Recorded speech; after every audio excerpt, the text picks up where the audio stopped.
जालना से एक राजनीतिक बड़ी खबर सामने आ रही है। भारतीय जनता पार्टी ने जालना जिले के लिए अपने नए जिलाध्यक्ष की घोषणा कर दी है। शहर जिलाध्यक्ष पद की जिम्मेदारी अब भास्कर दानवे को दी गई है, जबकि ग्रामीण जिलाध्यक्ष पद के लिए नारायण कुचे का चयन किया गया है।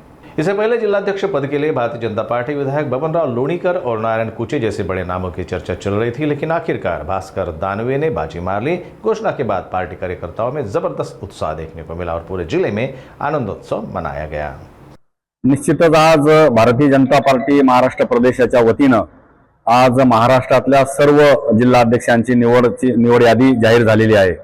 सबका साथ सबका विकास, सबका प्रयास, सबका विश्वास या नरेंद्र मोदी यांच्या म्हणीनुसार आपल्या देशाचे माजी केंद्रीय मंत्री रावसाहेब पाटील दानवे यांनी सर्व घटकातील सर्व घटक बांधवांना सोबत घेऊन आजपर्यंतचा जो काही राजकीय प्रवास त्यांचा झालेला आहे, निश्चितपणाने आज महाराष्ट्र प्रदेशाच्या वतीनं आपल्या भारतीय जनता पार्टीचे प्रदेशाध्यक्ष सन्माननीय बावनकुळे साहेब, कार्यकारी अध्यक्ष सन्माननीय रवींद्रजी चव्हाण साहेब आणि आपले नेते सन्माननीय रावसाहेब पाटील दानवे यांच्या मार्गदर्शनामध्ये संपूर्ण महाराष्ट्र राज्याची भारतीय जनता पार्टीची जिल्ह्याच्या अध्यक्षाची निवड झालेली आहे आणि ती यादी दुपारी 4 वाजता घोषित झाली।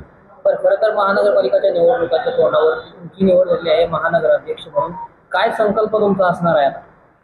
निश्चित आमच्या यापूर्वीचे महानगराचे जिल्हाध्यक्ष सतीशजी जाधव, यापूर्वीचे ग्रामीण जिल्ह्याचे अध्यक्ष बद्रीनाथजी पठाडे, सिद्धिविनायकजी मोळे, धनराजजी काबले आणि भारतीय जनता पार्टीचे सर्व पदाधिकारी आम्ही जालना शहरामध्ये अनेक दिवसापासून काम करतो। गेल्या 3 महिन्यापासून भारतीय जनता पार्टीचं संघटन पर्व हे पर्व सुरू असताना बूथ रचना, बूथ समित्या स्थापन करणं, मंडळाच्या निवडणुका घेणं आणि नंतर आज जिल्ह्याच्या अध्यक्षांची निवड झालेली आहे। जालना शहरामध्ये प्रत्येक वार्डामध्ये आम्ही भारतीय जनता पार्टीच्या शाखा स्थापन करू, यापूर्वी सुद्धा केलेले आहे आणि भारतीय जनता पार्टीचं काम अत्यंत चांगल्या पद्धतीने जालना शहरामध्ये चालतं। आज राज्यामध्ये महायुतीचं सरकार आहे, केंद्रामध्ये महायुतीचं सरकार आहे, या दोन्ही सरकारच्या माध्यमातून जालना महानगराच्या साठी ज्या काही गोष्टी करता येईल त्या भविष्य काळामध्ये आम्ही करण्याचा प्रयत्न करू।